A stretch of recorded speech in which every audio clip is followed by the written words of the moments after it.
కళ్ళ ముందు పోలీసులు నిజంగానే చెప్తున్నాయి. ఇప్పుడు నల్లపురెడ్డి మన ప్రసన్న కుమార్ రెడ్డి ఇంటి మీద మీరు ఎవరు వీడియో చూసినా అక్కడ వందల మంది వచ్చి తగలబెడుతున్నారు, పోతున్నారు. పోలీసు ఊరికి వచ్చారు అక్కడికి. ఓ ప్రైవేట్ ప్రెమిసెస్ అది, కొన్ని పబ్లిక్ ప్లేస్ కాదు. పబ్లిక్ ప్లేస్లోనే ఒక్కొక్క దగ్గర గుడిముడితే తరుముతారు.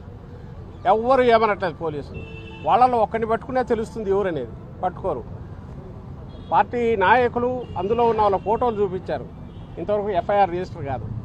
ఇంకా అలాంటప్పుడు మీరంటున్న వీళ్ళెవరో A4 A5 అక్కడ పోయి కూర్చుని మాట్లాడి ఉన్నాడు. వాళ్ళని రేపు సన్మానం చేసినా చేస్తారు. సన్మానం చేసి వాళ్ళకు వీరతాడు వేసి ఇదిగో ఇలాంటిదే కావాలి మాకు, ఇలాంటి వాళ్ళకు మేము ప్రమోషన్ ఇస్తామన్నా కూడా అంటారు. ఎందుకంటే బరి తెగించున్నారు. దానికి సాక్ష్యాలు మీకు ఎక్కడ చూసినా కనపడతాయి. ఇక్కడ కాదు, మీరు ప్రతి ఇన్సిడెంట్లో, ప్రతి ఊర్లో, ప్రతి టౌన్లో ఎక్కడ పోయినా కూడా బరి తెగించి ఎంటైర్ ఒకప్పుడు పోలీసుల మీద డిపెండ్ అయిన టీడీపీ అధికారంలోకి వచ్చాక ఈరోజు పోలీసుల చేతికి మొత్తం అప్పచెప్పింది.